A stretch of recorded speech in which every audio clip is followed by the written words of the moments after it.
The first goal for today is to help you throw out all those messages and misconceptions, put them in the garbage, empty them from your head, and we don't need those rules anymore.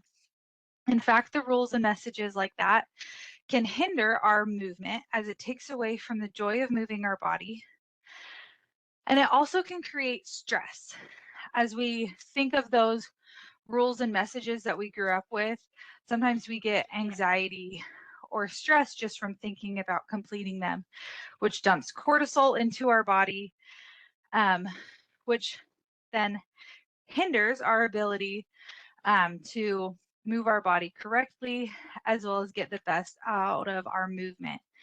And so we want to throw those thoughts out and instead promote the healthy and sustainable movement behaviors that are out there. So today we're focusing on moving our bodies for the proper reasons, fueling our body to help promote the best movement. That will help tremendously. Hold on, let me. Okay. So we want to focus on moving our bodies for the proper reason and fueling our bodies to help promote the best movement. There's amazing benefits to moving our bodies. These are obviously not an exhaustive list, but it can help increase bone strength, decrease blood pressure, reduce risk for chronic disease. It helps improve mood, learning, and memory. It increases our stress tolerance, as well as helps with better sleep. But there's no specific rules that you need to follow in order to get these benefits. All you have to do is move your body. The American Heart Association recommends 150 minutes of moderate to intense physical activity a week, which breaks down to 30 minutes for 5 days.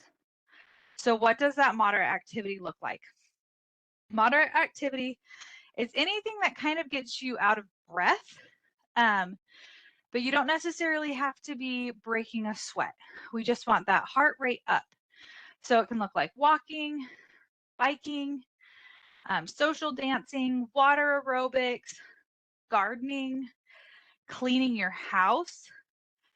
A funny story about that. So I am currently 7.5 months pregnant, and I have gestational diabetes with this baby. And so I very closely monitor my blood sugars and making sure that I'm getting in my movement. And cleaning my house is one of the best forms of movement for me. And so it's been interesting. I never really considered cleaning as a form of movement, but when you're testing your blood sugars every 2 hours, you can really see what your body is doing. And that's one way that I now count movement, which I think is great. So there's lots of different ways that we can get that moderate activity in. It is also recommended that we try and get at least 2 days of strength training. And this could be with weights, it could be with body weights or any other form of resistance. And it's just there to help strengthen our muscles as well as our bones. So once again, that's at least 2 days a week. And then the reason we're all here, right? So how do we fuel our body to help us have the most energy to move our body? So we're going to break down the basics of fueling our body, and then we'll go into what it looks like before a movement break, during a movement break, and after a movement break. So there's 3 main macronutrients when it comes to fueling our body. The first are carbohydrates, and we're going to be probably all familiar with these macros. But I do want to jump into a little bit more in depth. So carbohydrates is the body's preferred method of fuel.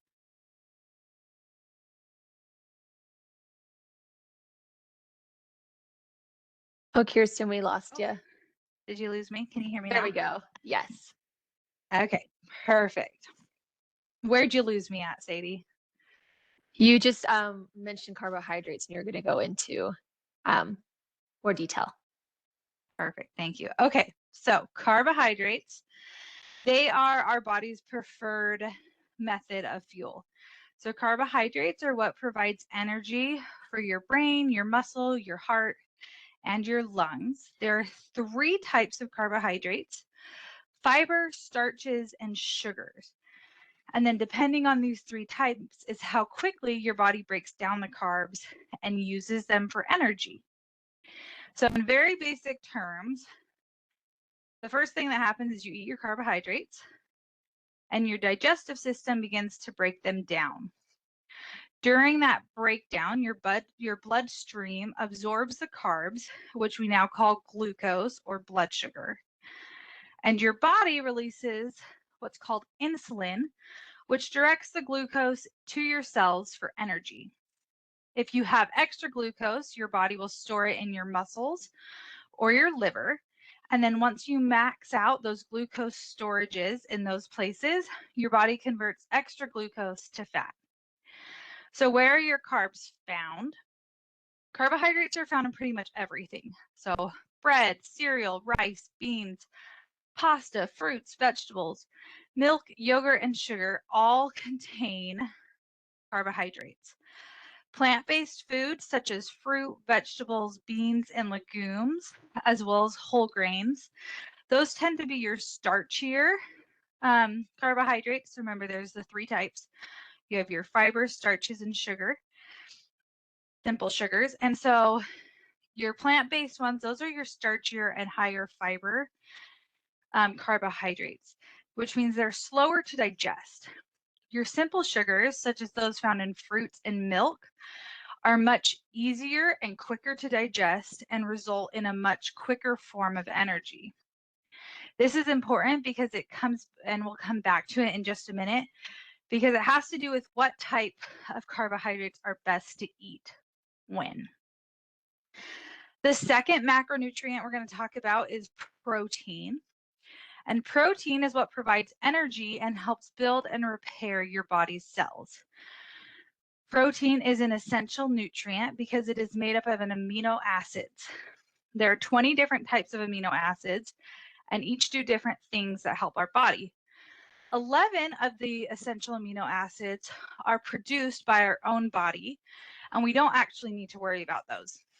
But there are 9 other amino acids that we cannot get on our own, but that are essential for function. These proteins are found in meat, poultry, fish, cooked beans, dry beans, cheese, tofu, soy products, nuts, seeds, milk, vegetables, and so much more. The general recommendation for a moderately active person is 0.36 grams of protein per pound of body weight. So if you're trying to figure out exactly how much protein you need, you would take your weight, multiply by 0.36, and that's how much protein is recommended for you in a day. We're going to come back to this again when it comes to movement.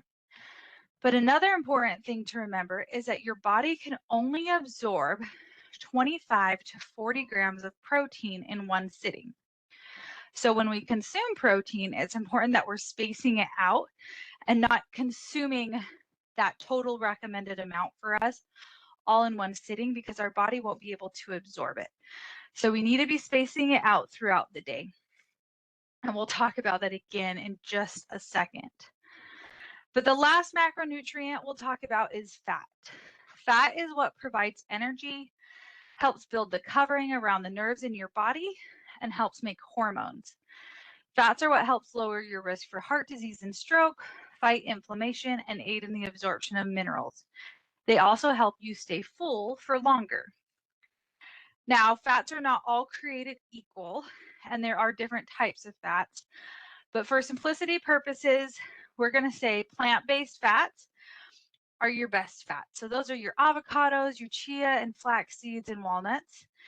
And then there are high quality animal products as well. So fish and eggs, as well as your lean meats, are great sources of fat. Fat can be found in pretty much everything we eat as well. It's added to a lot of our products in the stores, but it's found in butter, margarine, oil, mayo, salad dressing, and nuts. It's found in almost all foods that come from an animal, and many foods also have fats added to them. The important thing to remember when it comes to fats that is a diverse plate is the best plate, because it will help you get a little bit of everything you need without overthinking it. Okay, so now that we know a little bit more about macros, let's talk about moving and fueling our body. There's a lot of social media health gurus out there and opinions about the best way to fuel your body for movement. In preparation for this workshop, I've tried to cut through those fads and really delve into the research to provide this portion of today's workshops. However, that being said, I'm not a dietitian. So if you have specific questions about your body and its specific needs, I recommend talking with your primary care physician and/or a dietitian that's more familiar with your health conditions and habits. My research comes from a variety of places, but I did want you to know exactly where I was finding this. So a lot of it comes from the American Heart Association, the Cleveland Clinic, the Mayo Clinic, various PubMed articles, Nationwide Children's, as well as some other researched articles. I tried to get the most accurate picture of what was happening in our body when we are intentionally moving it and what it needs both before and after. So, with all of that said, let's start talking about movement. But first, we need to start talking about what we do before we intentionally move our body. So once again, movement can include a whole bunch of things, right? So it could include going for a walk. It could include shoveling that driveway from today's snow. It could be a jog. It could be swimming, water aerobics. The list is endless. And if you need ideas, there's a great list on our weekly lineup email of all the different ways that you can get movement in, and the way to convert them to steps for your March into May points. But when we're talking about movement and we're talking about fueling our body for movement, we're really focusing on movement that is that moderate to intense physical activity where our heart rate is elevated. We might be breaking a sweat, or we might be torrentially sweating, depending on our bodies. And when we are getting ready to move our bodies in this intentional way, the first thing is that it's important that we remember to remain hydrated. If we are people that like to work out in the morning, this is really important to remember for the day before, because that's where you're going to get most of your hydration, since we don't drink while we sleep. And so we want to make sure that we are getting enough water in. The recommendation for men is 13 cups a day, and the recommendation for women is 9 cups a day. Of course, this changes if you are moving your body intentionally for an extended period of time, because like I said, we might be sweating, we're going to be getting warm, and our body is going to use up that water that we have stored. So we want to make sure that this is the average, that 13 cups for men, 9 cups for women, but that as we are choosing to move our bodies intentionally, that we're also increasing our water intake. So that's the first thing. Before we move our bodies, make sure that we are well hydrated. The other recommendation that I saw throughout all of my research was to fuel our bodies with a simple carbohydrate 30 minutes before movement. Now remember, a simple carbohydrate is different than our complex. A complex carbohydrate would be something like a piece of whole wheat bread or pasta, something high in fiber that takes more time to break down. We're wanting to avoid the complex right before a workout. Instead, we want to stick with something simple. An example of this is basically any kind of fruit. So a banana, some grapes, an apple, or a kiwi. Those are all really easy things to grab 30 minutes before your movement break. The reason why they want to do this is because we want to ensure our body has energy to complete the activity you're doing. If you've ever started a more intense movement break, sometimes we can get to that like halfway point or maybe even that 45-minute point, and you just feel totally tuckered out, like there's no way to go on. And that's because you've depleted all of your energy stores. And so by making sure that you eat in some form of a simple carbohydrate 30 minutes before movement will ensure that your body has the energy it needs to complete your movement activity. An hour before your movement, you want to avoid proteins, fats, and complex carbohydrates. This is because they take longer for your body to digest, which means they require more energy for absorption and digestion. So if you're downing a protein shake or you're eating a heavier meal right before moving, your body will naturally choose digestion and absorption over focusing on your movement and strength training. So once again, we want to avoid fats, proteins, and complex carbohydrates 1 hour before intentional movement for optimal movement results. And instead, we want to fuel with a form of simple carbohydrates 30 minutes before moving, such as with a piece of fruit. And then, of course, make sure you're drinking water throughout the day so that you are well hydrated for your movement activity. During your intentional movement break, make sure to take sips of water to keep your muscles hydrated. If you're moving your body for 1 hour or less, there's no reason to eat throughout your movement break. However, if you plan on an extended break for longer than an hour, it's recommended to refuel with some form of simple carbohydrate, such as a piece of fruit or a granola bar, as long as it isn't high in protein, every 30 minutes to keep your energy up. But once again, we only need to be eating if we're working out for longer than an hour. After your workout, we want to continue to remain hydrated. And within 30 minutes, we want to try and refuel our bodies with proteins, healthy fats, and some form of a complex carbohydrate. This is to help replenish our energy stores, but also it's to help with optimal muscle growth. And the key there is the protein. We want to fuel with protein 30 minutes to 1 hour after each movement break, because that protein is what will help rebuild the muscles we just broke down to strengthen them. I do want to take a moment at this time to acknowledge that our current culture has really shifted and began to focus and emphasize protein. But I want to go back to those main macro points and remember that your body can really only absorb 25 to 40 grams of protein at a time. And that 40 grams of protein absorption is really that max if you've just worked out. And while that 25 to 40 grams of protein may seem like a lot, I promise you it's far easier to attain that protein than you think. For example, eating a banana, Greek yogurt, and a hard-boiled egg will get you 19 grams of protein on average. A 3-ounce chicken breast with half a cup of rice and half a cup of vegetables amounts to 25 grams of protein. An egg and bean burrito with a glass of milk is about 28 grams of protein, and there's so much more. 1 cup of cooked lentils is 17 grams of protein. 3 ounces of tempeh is 15 grams. 4 grams of protein are in a cup of Brussels sprouts, and 5 grams of protein are in a cup of spinach. So we live in a world that's bombarded with ads and opinions, and it can be easy to think that we need to find alternatives to our protein. But chances are, if you're eating a balanced diet, you truly do not need to add in supplements. Now, that's not to say you shouldn't use protein powders or shakes, especially if you struggle getting protein into your diet, because it is essential and we do need it.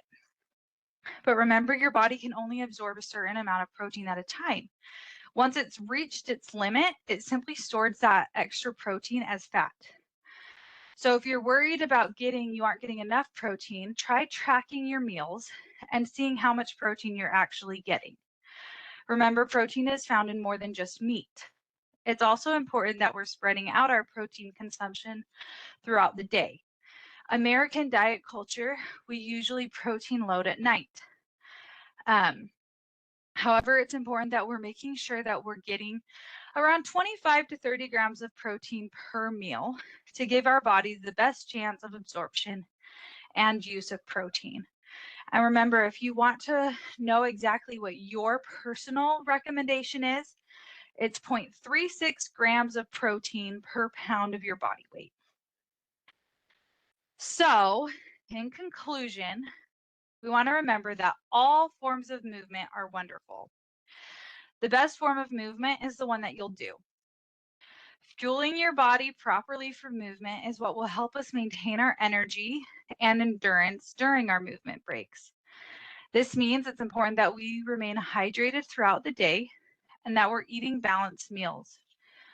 We want to try and avoid protein, fats, and complex carbohydrates 1 hour before our movement breaks and fuel with a simple carbohydrate 30 minutes prior to our planned break.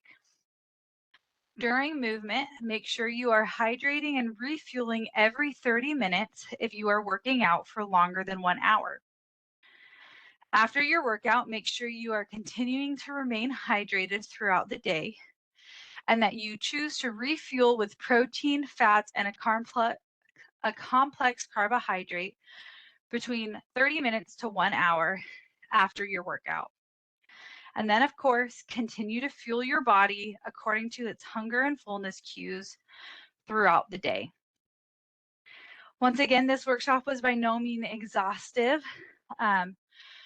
or super in-depth. So if you have questions, I am happy to try and answer them. You can unmute yourself or throw them in the chat and I will answer them to the best of my ability. But I want to thank you so much for joining us for our first walking workshop for March into May. And I'm excited that we get to do this every week with other members of the Healthy Lifestyles team. So once again, if you have questions, feel free to unmute yourself or throw them in the chat. But other than that, I'm so excited to see you next week for April 1st, where we have our own very Annie.